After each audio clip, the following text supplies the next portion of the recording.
go, I won't let you go.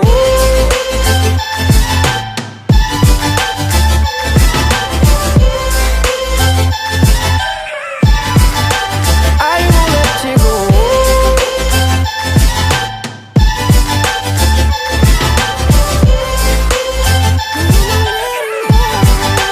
I won't let you go. Hey guys, welcome back to my channel. Today I'm going to be doing an updated how I edit my Instagram photos video. The last video got the most views I think I've ever got on my channel, and ever since that video I kind of have switched up a tiny bit on my Instagram. I'm just going to put my phone next to me here as always so you can see what I'm talking about while I'm doing it. But this is my current feed as it stands right now.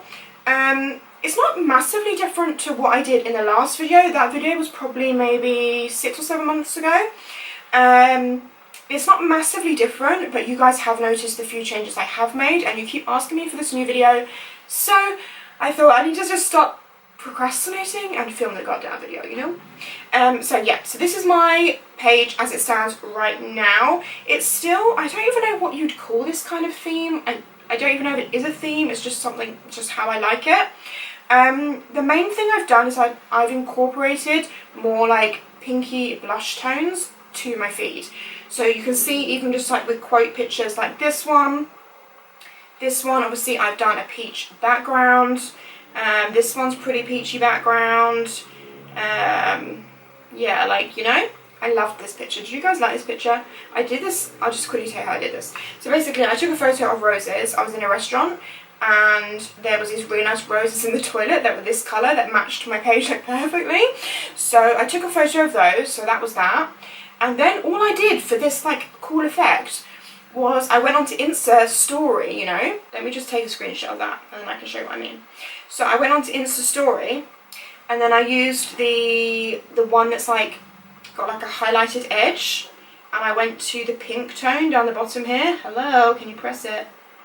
Was it that one or was it that one? I think it was this one. And then I made it small, and then I just like drew. Like, can you see? I just did that one. Did you see that? Look here. Drew like where the roses are. Like, see, look, this is me drawing. But I just drew like where they were, and that's all I did. And then I just saved it, and then I put it up, and I absolutely loved how it came out. Anyway, that was just a little side note for no reason at all, just came up, so I thought I'd share it. So that is the main difference I have done. I do use a different filter, and there's a couple of tweaks I have made to get it to more of this kind of pinky peachy vibes going on, but only every so often. Like, I would say it's more like my filler photos tend to be more like pinky blush colour. But I do try to incorporate, as like with this one, I try to incorporate the blush tone in my photos as well. And if I ever see like a pink or blush tone wall, then I'm like all over that. Like, I might take my photo and find this wall. It's really hard to find though. But yeah, I did find that one, which was a great find. This one, like, that is the wall colour. Like, I didn't change it. Like, that is the wall colour. Anyway, rambling. Okay, so we are going to get on and edit a couple of photos. So the first thing I will do is I will go into FaceTune 2. I do use FaceTune 2 now, not 1. Do I even have one still? I do still have one, but I don't use it. So I go into FaceTune 2. I'm going to show you... Should I use that selfie? Do I want to do a selfie? Because I feel like selfies aren't as interesting to edit because they're not... There's not much going on. These are selfies I took the other day because I filmed the video, which is the makeup you would have already seen. I think let's do a like body one first because that's got more stuff going on in the background. So like this one, for example. So I did put this up on my page already. Is it this exact one? Maybe, but a very similar photo if not. So all I now do in FaceTune is whiten, which you can now do in Instasize, but you have to subscribe, like you have to have a subscription, and I just haven't done that yet, so I am still doing it in here. I did use the free trial in Instasize, and it was really good, the whiten tool, but I just haven't actually subscribed yet because you have to pay monthly, and yeah, I just haven't done that yet. Anyway, so I just grabbed the whiten tool, and I whiten everything white. So you see like these white like pillows and the drapes, like the curtains. I whiten all of that. And then I do turn up the whiteness. The whiteness? Is that a word? I don't think it is. I do turn up the brightness, like you can see, like you can turn it up or down. By the way, if you wonder why I keep looking over there, a load of you asked this, like kept commenting, kind of rude comments in my last video. I don't know why you find that rude, that I keep looking over there, but it's because you're seeing my phone here and I'm seeing it here too. Like I can see it on my screen here, so I'm just looking to check that you're seeing the right thing. That is all it is. So I'm sorry if I keep looking over there, but that is why. But a couple of people seemed offended by that in my last video, so I just thought I'd let you know that is what I'm looking at, because otherwise I could just be talking about it and it's not there, and then you'd be like, what is she talking about? So that's where I'm looking. Okay. So yeah, so I do turn it up usually to the maximum whiteness. I do love that about the FaceTune too, that it does mean you only have to go in once. So I will just go ahead and whiten those bits. And then I've obviously gone over the lines like massively, so let me just erase where I've gone over the lines a bit. Even though this dress kind of is white, I think it's actually cream. I don't whiten it because I think it looks really funny if you do. I've gone over the leaves of it there, so I'm just going to get rid of those. I am really loving the leaves. The leaves. Like kind of Bali-esque vibes with like the white and the leaves. I really like that at the moment. So a lot of my photos have had this pop of like dark greeny colour in it. So yeah, so I'll do that so you can see the difference. So that is obviously without the whiten, and then with the whiten it just instantly makes the picture brighter and like pop. But this is no different. I did this in my last video. And then the only other thing I do in here is detail. I don't always do this, but like this dress is really like pretty. How pretty is this dress, by the way? So I just kind of detail those bits, like the bit of the dress, and because my face is quite shadowed, I will just kind of detail that a tiny bit, not too much though. I don't turn this up, I leave it around the middle. I think if you turn up it looks a little bit weird. And I might just detail my boots. I actually don't think I've whitened very well around there, have I? There you go. Again, the boots are white, but I wouldn't whiten them because that would look weird. Apart from, have I got the foot there? I think I have. Let's get rid of that. So like that. So if I just save that, then you can see the difference. So from this to this, that's all I do in here. So I will go ahead and save that photo. I will then open a VSCO cam, and then I will open that photo. And then the filter I'm currently using most is in VSCO cam, and it is a 5, this one right here. So you can see without the filter, with the filter. So this is the filter I am using. Loads of you keep asking me, this is it. But I don't have it on full. I usually put it down to about 6.8. I haven't got my glasses on. Is that 0.8? Yeah. So I usually put it down to around there. As you can see, without the filter and then with the filter. I don't really know how to explain what this filter really does, but it's kind of like that's without and then with. It kind of makes the whites whiter, like more crisp. It makes the darks darker, I'd say, and it kind of gives a slight, would you say a slight blue tone? I don't know, but yeah. So that is what I use, and then I also go on to clarity on here, and I put that up to around 1.6. It varies, I just whatever. As long as it's an even number, I'm good. And then I save. Save to camera roll. Save as actual size. Once I've done that, I go into my trusty Instasize and I open that photo. So there. Hello. Okay, so in here is where, okay, you would never know this, but every single photo on my page right now has a pink tint to it. Yeah, like even if you can't tell, it does. So I do that on Instasize. So I go to the second one. I don't use any filters on here anymore. I have done maybe on the odd photo, sometimes it needs it, but majority I don't. So what I do is I go to the second one in, this one here, which is like more the colours and contrast and brightness and stuff. And I will scroll along, first of all to brightness, and I usually put that up like to 12, but it really depends on the photo. And I also go to Lux. This makes like, if you look, the darks kind of darker, like the blacks like blacker. So I would just darken that, usually to maybe like 4 or 6. We'll go 6. And then I go to tint, which is this one right here. and I move it up to around 12 to 14. And I don't know if you can really tell this because it's not like super obvious, but it is giving it a pink tint. Like if I go all the way up, can you see how that's like more pinky? Like it's got a pink tint to it. Like if you look at the white, like blue, pink. But I usually put it around 12 to 14 depending on the photo. So we're going to go 14 for this one. So this is before, when it first came to Instasize. So we've got the VSCO filter on this, but nothing on Instasize. And then this is with the Instasize stuff. So without, with. So you can see, don't really know how to explain that, but it just has slightly different tones. I think it's super important if you do want a cohesive feed to use the same kind of tones on each photo, because then they're always going to work together because they have similar tones in them, even if it's a tone that people wouldn't even notice. Like, I'm sure none of you would think that every single photo of mine had a pink tint on it, but it does, and that's why they kind of all work together. Like if I put a photo that didn't have the pink tint on it, you would notice, like it would stand out as different, if that makes sense. The reason why I went for the pink tint is one, because obviously I added the pink blush tones into my feed in general, but also I can't remember who it was, like I really can't remember where this was said or where I read it or where I heard it or anything, but someone famous, maybe a makeup artist, maybe a photographer, can't remember, but someone said that a selfie will always look better if you have a slight pink tint to it. I was like, okay, I'm going to try this. And it actually does kind of look better, you know. I don't know why, but it just does. So it was a combination of the two. I had pink in my theme already, and then I heard that as well. So it's like, yeah, I'm just going to add a pink tint to all my photos. So yeah, it's not obvious, but it is there. Once I've done that, I do also go in here to the type, which is like to add text. And this is actually where I add my cross.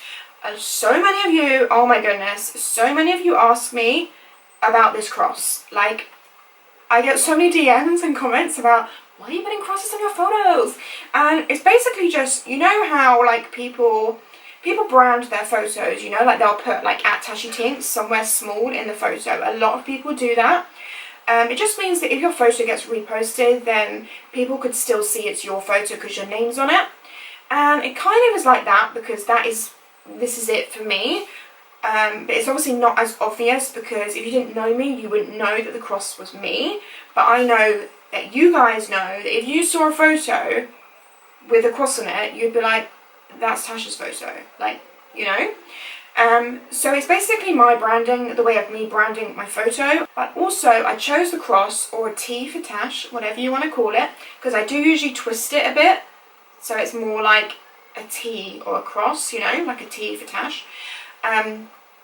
But back in the day when, like before like digital photography and it was all like film photography, then obviously you would take photos and then you'd print out like a contact sheet, which is like the small images, like on one sheet. So say you took like 100 photos, you'd print out a sheet and it would have all 100 photos on it. You usually need like a magnifying glass to look at them, but a photographer would put a cross on the good ones, so the ones that they know that they want to print big.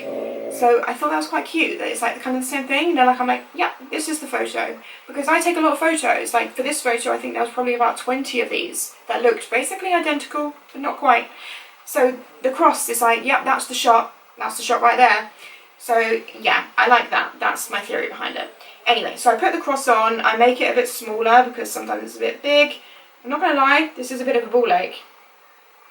So I make it like that, and then I also do my borders on here. So I will go to the one next to it, which is this one at the end. This is borders. I don't touch anything at the bottom here. I literally just use the scrolly thing, and I bring it up to 10. So every single photo of mine has a 10 border. That is my size of border, number 10. Done. And then I will save. And then that photo is done. I know that looked like it took me a long time, but it actually doesn't. What I'm going to do now is I'm just going to show you just on the screen with like maybe some nice music and text to show you what I'm doing, but like me editing photos, so you can just see that it's actually really quick to do because I'm going to do it in real time. So yeah, you can just see how quick and easy it is actually to do, because I know a lot of you in my first video, you were like, oh my god, like who's got that much time? But for one, this is my full-time job. Like, this is what I do full-time. I do YouTube and I do Instagram. I do have a blog, but I don't really blog on there anymore. So this is my job. Like, this is what I do every day.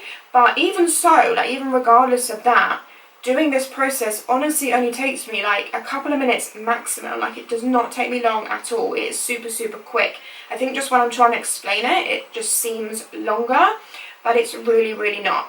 So I'm just going to show you a few more options now, just so you can see how quick and easy it is to do.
edit my photos.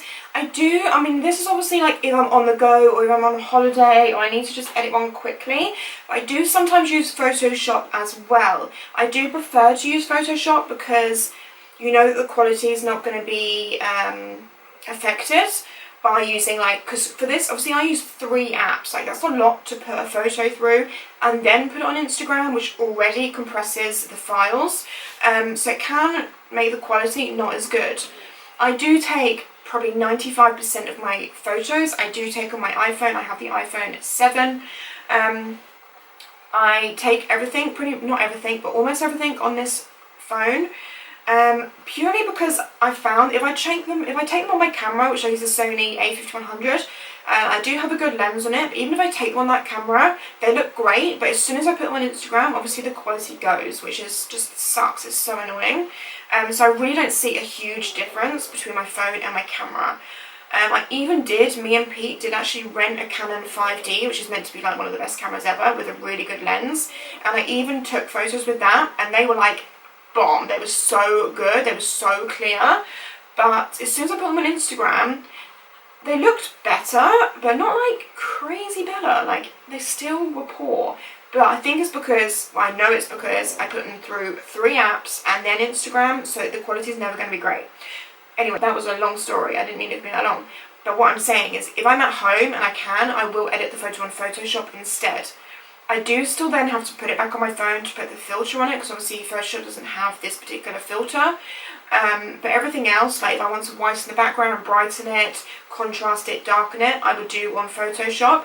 I also sometimes have done on Photoshop, if you want to like make the background fit your theme a bit more, so like not quite often, but a couple of times, I've made the background have a more blush tone to it, so it does fit in better. Or like, for example, do you guys remember when I put up that photo, where is it? Like this one, for example, this background, these rocks weren't this colour. They weren't like a blushy pink colour. They were like rock colour, like normal stone colour. And I made them this pinky colour, so it would look better on my page. And the same with this. This is actually just a standard brick wall, but I've made it obviously a more pink toned brick wall, so it fitted in better with my page. And this donut wall, it is pink, the donut wall in Brighton. If you want to know where it is, by the way, it's on crap, what road is it? Let me find out for you, hold on. It's on Vine Street, which is in the centre of town, like in the North Lane kind of area. It's actually next door to where I got my tattoos done recently. It's on the same street. There's also a really nice Italian restaurant down there as well. So if you're in the Brighton area and you want a photo in front of the donut wall, it's on Vine Street. Tag me in the photo if you go there. Anyway, so yeah, it is a pink wall, but I have dulled it down a bit on Photoshop because it was a bit too like pink for my page. It needs to be a bit more blush, so I did tone it down for that photo. But what I'm trying to say is I do use Photoshop as much as I can. So if you do want a tutorial on Photoshop editing instead, or not instead because this is up, but if you do want a tutorial on Photoshop editing as well, then let me know in the comments down below and I will do a whole video dedicated to what I do on Photoshop, because it will just be way too long if I include that in this video as well. But yeah, the other question that loads of you asked in my last video was how I get my phone on my, like how you're seeing the phone here, and it's actually super easy. All you have to do is you have to plug it in, because someone was like, oh my god, why are you charging your phone when it's on 100%? It's not, I'm not charging it, it's plugged in because that's how you record the screen. So it's plugged in from here and then it's going to my Mac computer, which is there. And then you just use QuickTime Player, and then you go to record, like go to file, go to like record movie screen, and then the drop down menu. It will obviously, to begin with, it will record your computer screen. If you go to the drop down menu, it will give you your phone option. So just click your phone option and then you just press record and it records whatever's on your screen. It will come up on your computer and then you just save it on your computer and then you can just put it on like as an overlay to your video. Yeah? So that is how I edit the photos. I do still use UNUM. Still don't know if that's how you say it, but I do still use UNUM for working out where pictures go. So you can see I'm up to this one because this one's 2, so this one needs to be deleted now because I had it on here but now it's uploaded, which is why it's next to it. So I just need to delete that one, and then I have these photos which are ready, which I haven't uploaded yet, so you're getting a sneak peek right now. But yeah, you can just move them around and see which one you like where. Just move them around and decide what you think works best together, you know. I definitely recommend that if you are looking to have like a feed that's like cohesive and works well together, because even though you can try and work it out, it's so hard to work out what goes where. Like, it's just so hard, you know. So I definitely would recommend an app like this, although you can now do it on Instasize, but I haven't tried it. Let's have a look. So Yeah, so look, you can move them around on here now. The only thing I find of that is I don't know if I would use it on here, because as you can see, like, I've edited this photo. This was for Peanut's Instagram. So like I've edited that on here because I wanted her to have borders as well, because she's got to be like her mama. So I edited that photo on here, but obviously that's not for my page, so it makes it kind of hard. How cute does she look in the rubber ring? So it doesn't really work for me. I mean, it does, like you can see here, like it does work, but you'd have to kind of delete stuff. I don't know, it would work on there. I just use UNUM. I just have used UNUM. UNUM's free and it's just easy, and that's what I've been using, so that is what I'm going to continue to use. So yeah, so that is how I'm currently editing my photos and how I'm planning my feed with the pink tones in there. So I would try and put like a pink toned image every maybe 4 images at least, but sometimes it's been like 6. It really does vary. I'll just look at it and work out what I need to put up next. A lot of you have been asking for a video on how I edit my YouTube videos. I don't know if I can do, I mean I can do that, of course I can do that, but I just feel like maybe it needs to be a bit more specific, because I think it would be like a really long ass video, because it takes me so long to edit videos. But maybe I could do a how I edit an Instagram video, although I don't do loads of them anymore, but I could definitely do that. Or let me know in the comments if it's something specific that you're looking for, like if it's just like the intro part, or I don't know, like you guys ask for it a lot, but I don't really know what to include in that video. So if you could let me know, then I'll 100% film it for you, like that's totally fine. And also the posing video, let me know if you still want that, because I haven't done that yet, so I could definitely do that as well. Now it's summer here, it's so much easier to film in the evening, because that kind of video I do need someone to help me film. So yeah, let me know if you want that video. But that's everything for this video. That is how I'm currently editing my Instagram photos. Let me know if you like this video and give it a thumbs up, and don't forget to subscribe for more videos like this, or any other videos you want. Let me know in the comments down below, and I will see you in my next video. Bye guys!